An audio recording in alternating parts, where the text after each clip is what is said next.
moving. Yeah. All right. Welcome back. This is Billy with Coach Dooley's List, and today I am here at Meadowcreek High School with head soccer coach Jose Rodriguez. And Coach, I appreciate you taking the time. I'm excited Of course, about man. this. Real excited as well. Yeah, let's do this. And one, too, we were talking before we turned the camera on, and I've met a couple of coaches through TikTok and going there. And this one I'm really excited about because we put the videos out, and on Instagram, somebody reached out to me and said, "Hey, want to have our coach on?" And I've gotten a couple messages, so I had to ask. And I'm going to let you tell this story because a young lady named Eliana runs your social media. And I just want you to kind of tell me that story because I think it's so neat. Yeah, man. She's been with us for a while now. She's in college right now, and she's having a great time at the university. But she ran it for a couple years before she left Meadowcreek High School, and then she left it for a little bit. And then I pleaded with her, like, please take this over again. But she's been phenomenal. She's really just been connecting us in so many ways with partnerships, sponsorships. She actually initiated the conversation with the coach over in Oklahoma to set up a top 10 in a nation matchup with them. And obviously with you as well. So she's been an excellent tool just to have to kind of really brand ourselves outside of just, our small community at Meadowcreek. So hats off to her, man. She's doing a great job. Well, you tell me all that, and I'm a one-man band, and I don't know how to do all this stuff. So I actually may reach out to her, even though she's on the other side of the country, which I think is even cooler. Yeah, it is. Yeah, she's not here, yeah, and she's helping out. So that's really, really cool. So listen, I'd ask everybody to start off, tell everybody about your coaching journey, how you ended up here at Meadowcreek. So, man, coaching for me started after I finished college soccer. So I was at Francis Marion University. After just 2 seasons, ended up with my 3rd ACL surgery. And I'd say that's the end of that. So I moved over to North Greenville University to finish up my degree. And in that time span, I got connected with probably one of the best mentors I ever had, Chris. He had just stepped away from coaching college soccer at Mars Hill for a very long time. He gave me a chance to kind of jump on board with him at a local high school, Blue Ridge High School in Greenville, South Carolina. So that was my first time working with the staff. And then from there, I got involved with club, got involved with ODP.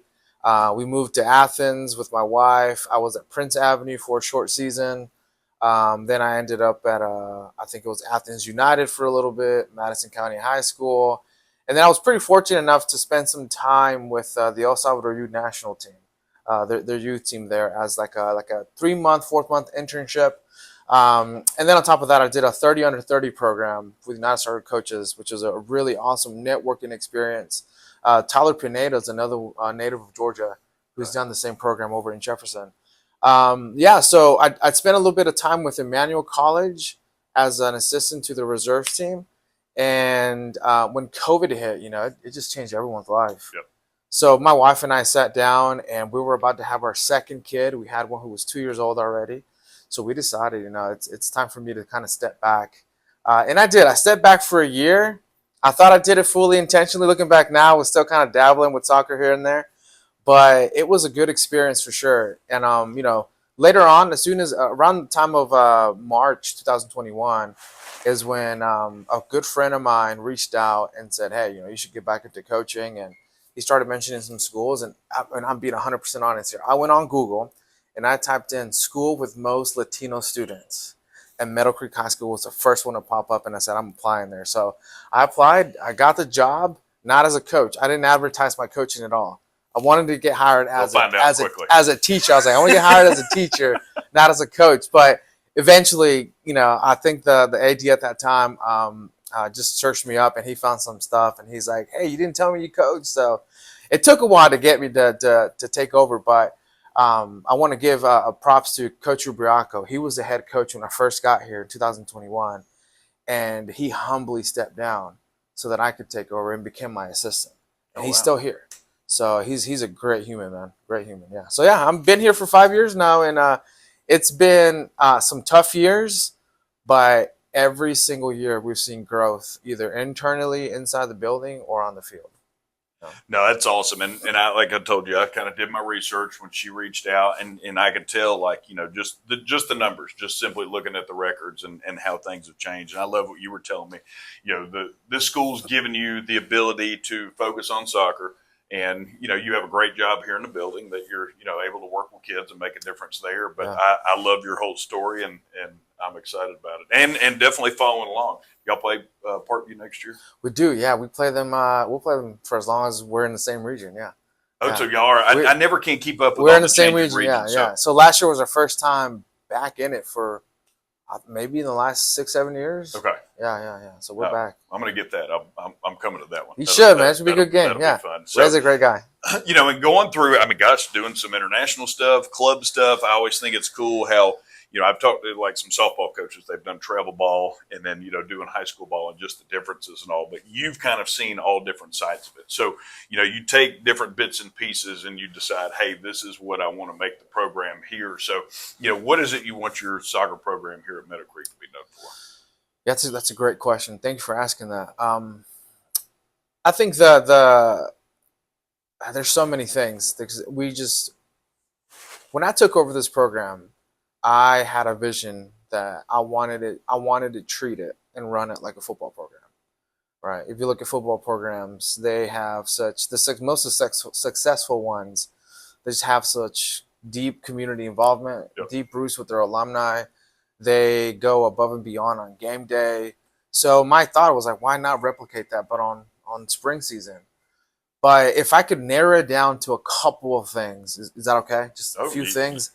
Yeah, the first one really is that our coaching staff here, we care more about the heart than the number on the back of the jersey. And that's it's not. I know a lot of coaches say that, and a lot of coaches probably repeat it many times, but we genuinely do mean that. We're very fortunate to have, I believe, 8, 9 coaches on staff for the boys soccer team, and they're all in the building, right? So it's me, Coach Kai, Coach Lovren, Coach Rubriaco, Coach Owens, Coach Carmona, and Coach DaCosta. So there's 7 of us, and me and myself. So there's 8 of us.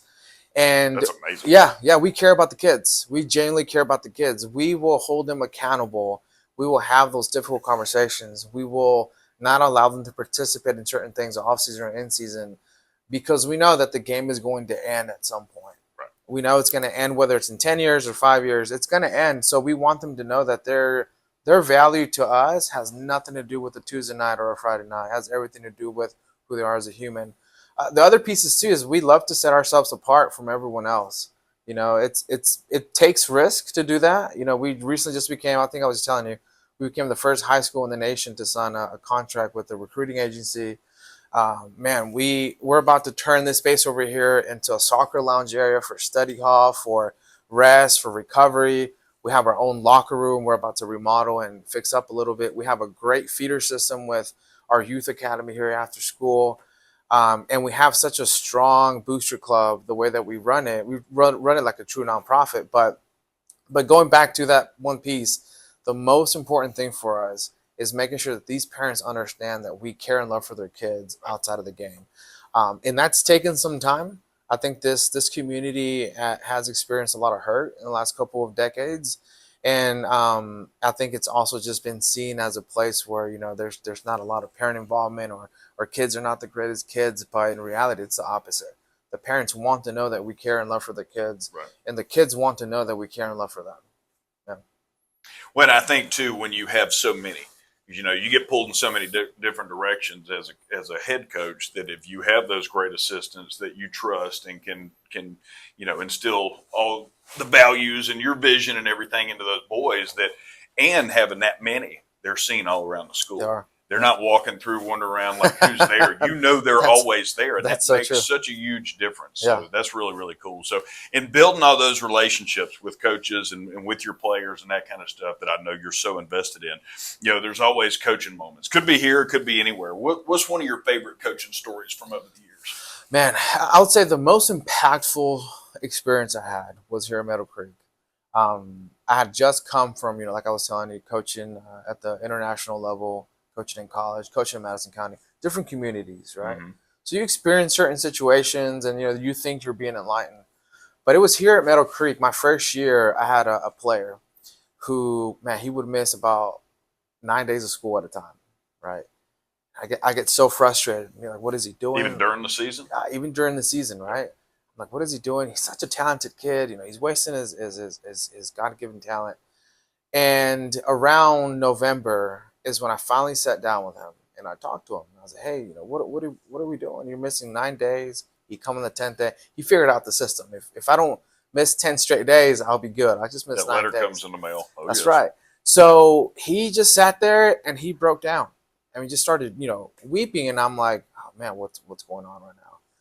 And he was telling me that he lives by himself, right? He's a 17-year-old kid, 18-year-old kid who lives by himself, shares an apartment with another family, and he sleeps in the living room.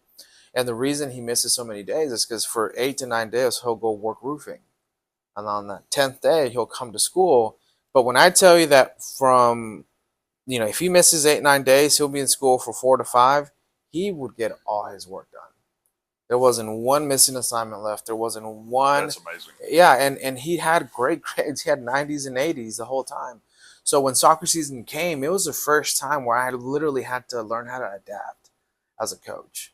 Am I going to take this opportunity away from this kid who loves to play the game just because he's not meeting the standards that I had in other communities where that standard was able to be met because kids didn't have to worry about working, for 9 days? So it was a punch to the gut for me to say, okay, we're going to adjust our standards and expectations based on what we have. We're still going to hold them accountable. Right. We're still going to push them to be the best that they can. And if we can change the culture, we'll do that. But if we can also just integrate ourselves and just kind of figure out what we can do to support them, that's what we do. So that young man finished his senior year, graduated. He ended up with an offer to go play in college. Didn't take it because he really wanted to go to work, and he's very successful now with what he does. But finished as a second team all county, and still he would miss 7 8 days, come show up, pay all his bills, kill it at school, kill it on the field. But that was one of those moments in my coaching career where I knew I was in a very special place, Right. and I was going to have to learn how to become a better coach. Yeah.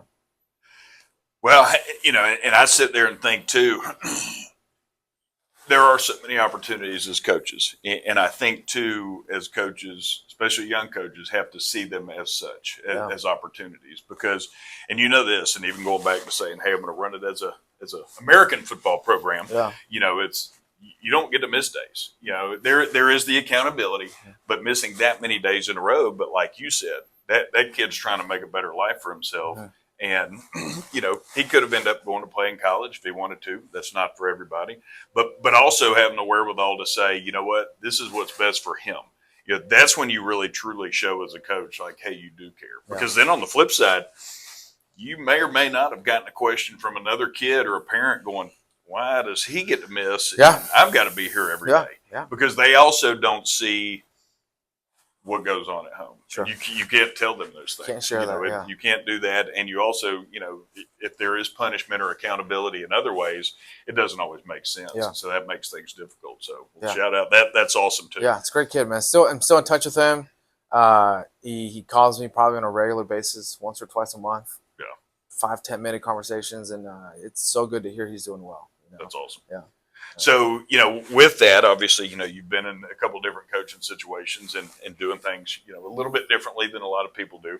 If somebody did come to you today and said, Coach Rodriguez, I want to be a head coach, what piece of advice would you give them? Don't be afraid to hire people who are better than you. And don't be afraid to have mentors, true mentors, people who in your life are going to pour into you, who will call you out or will hold things back from you until they think you're fit to be ready.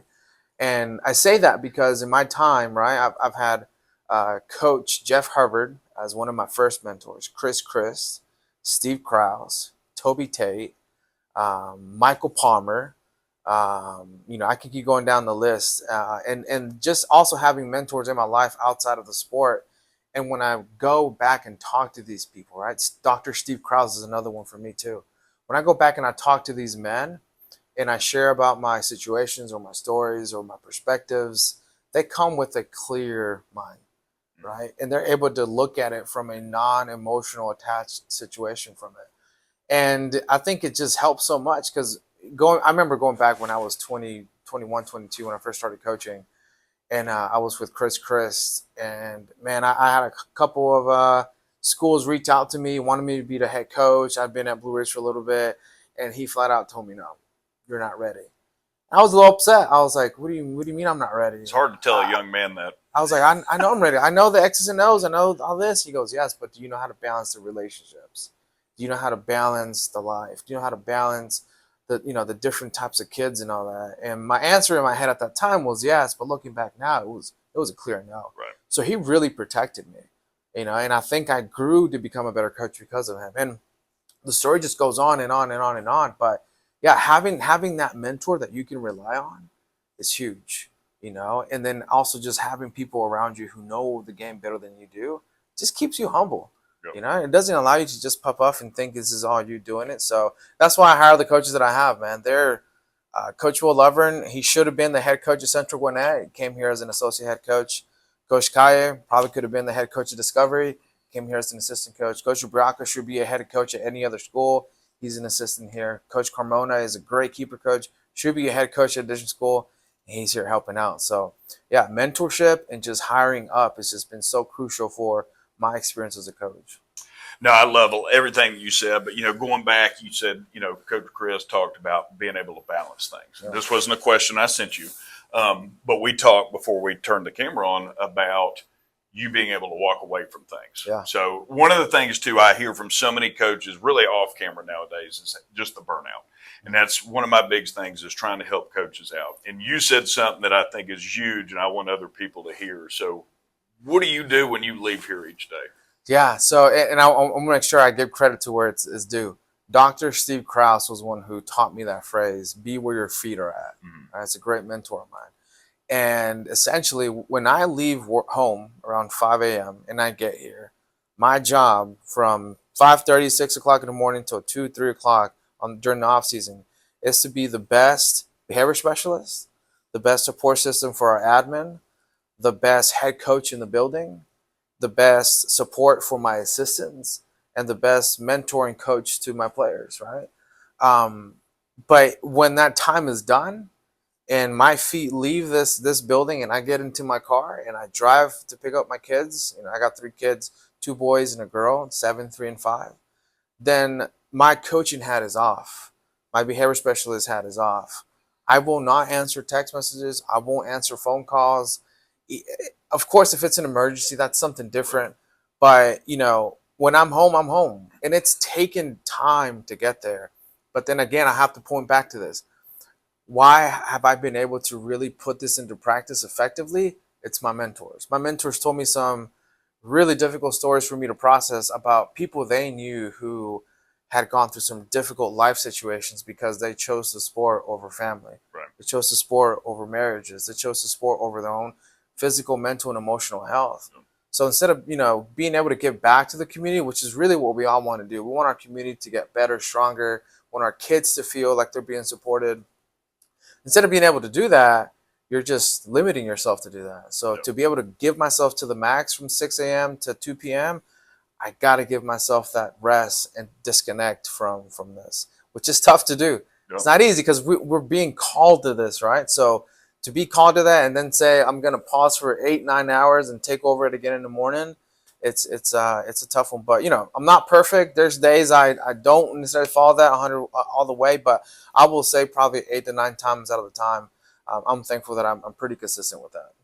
No, and again, I think young coaches need to hear that because it is hard to step away. Yeah. And especially with technology, you get the emails, you get the text, the things on your phone and all that kind of stuff. So that's amazing. So, one of the last things I always ask, one of the big ideas behind doing these videos is trying to help coaches. Mm-hmm. And, I don't always do a great job of promoting the website, but that's where these came from. And nice. So, the Coach Dooley's List website is just a way to connect coaches with vendors. So who's a vendor that you've worked with that you just love that you would shout out to other coaches? Man, so we've had, I wouldn't necessarily say they're vendors, but, they're community people. And it's we've had Corners Outreach has been absolutely phenomenal to work with. They have sent over Cesar Martinez. He's a high school director for that nonprofit. And he has just poured into our kids, not just financially, but through snacks and time, mentorship. FCA has been a massive one as well. We've slowly been getting FCA back in here. DeAnthony has been phenomenal working with our kids. Working with our youth academy, they have been such a huge outpouring of just financial support and mentorship and allowing our kids to play in their academy. And really, so, we haven't had the venture yet to kind of step into the world of vendors and sponsorships, but those three organizations have just been phenomenal to work with. That's amazing. Yeah. Well, Coach, I am so excited. I'm so thankful that Eliana reached out, Yeah. and I'm going to be actually contacting her about some other things. But I love what you're doing. I think the world of this. I'm going to continue to reach out and communicate with you because Awesome. I Yeah. want to see how everything's Would love going. to. Yeah. But thank you so much and good luck. Thanks, man. Appreciate it. Yes, sir. Yeah.